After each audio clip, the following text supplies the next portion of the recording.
Now what is the difference between oxidation and reduction? तो आप देखिए ऑक्सीडेशन एंड रिडक्शन क्या है, इनकी तीन डेफिनेशन आपके सामने लिख रहा हूं।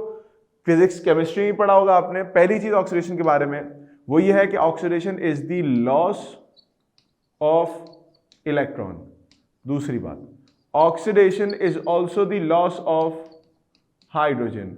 तीसरी चीज, oxidation is the gain of oxygen. ये हो गई oxidation. Now let's talk about reduction. Reduction में क्या है? रिडक्शन इज द गेन, इसका बिल्कुल उल्टा है, ऑफ इलेक्ट्रॉन।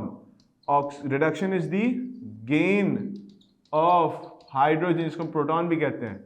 तीसरी चीज, reduction is the loss of oxygen. अब ये दो डिफरेंसेस हमारे सामने हैं।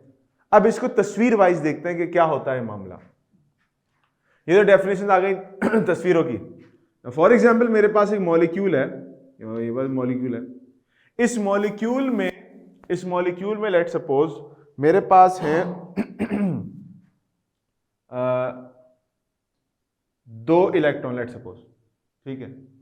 अब होगा क्या कि ये जो मॉलिक्यूल है मेरा, ये इसमें कन्वर्ट हो जाएगा, बट ये अपने 2 इलेक्ट्रॉन दे देगा एक दूसरे मॉलिक्यूल को। Let suppose this is molecule A and this is molecule B. Molecule A is donating its electron to molecule B. ठीक हो गया। मॉलिक्यूल ए अपने इलेक्ट्रॉन दे रहा है मॉलिक्यूल बी को, या एटम बी को। खुद कन्वर्ट हो गया इस फॉर्म में। कौन सी फॉर्म में? लॉस ऑफ इलेक्ट्रॉन वाली फॉर्म में। 2 इसके इलेक्ट्रॉन थे जो यहां चले गए। तो अब हम ये बात कहेंगे कि because of the loss of electron, ये जो ए है इट्स नाउ ऑक्सीडाइज्ड। इसने इलेक्ट्रॉन लूज करा दिए, चले गए ना इसके इलेक्ट्रॉन। और जिससे इलेक्ट्रॉन गेन कर लिए, यानी मॉलिक्यूल बी जो है, it is now reduced. Reduce हो गया, इसके इलेक्ट्रॉन्स मिल गए। अच्छा, इलेक्ट्रॉन दे दिए इसके पास से। इलेक्ट्रॉन्स के पास थी एनर्जी किसी रिएक्शन को चलाने के लिए, किसी मॉलिक्यूल को एनर्जी प्रोवाइड करने के लिए। ये इलेक्ट्रॉन मूव करके चले गए बी के पास। इसका मतलब है कि now B has energy because it has electrons. A is now at a loss of energy because it lost its electrons to B.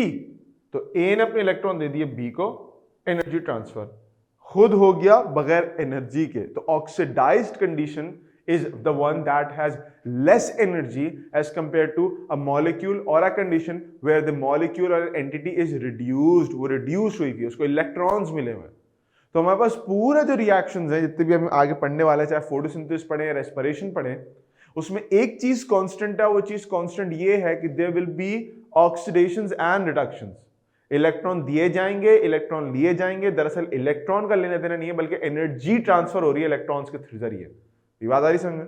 एक बंदा है आपके पास जिसके पास पैसे रखे हैं वॉलेट के अंदर, वो बजाय पैसे निकाल के देने के आपको वॉलेट दे दे, तो ऑटोमेटिकली पैसे भी आपके पास ही आ रहे हैं।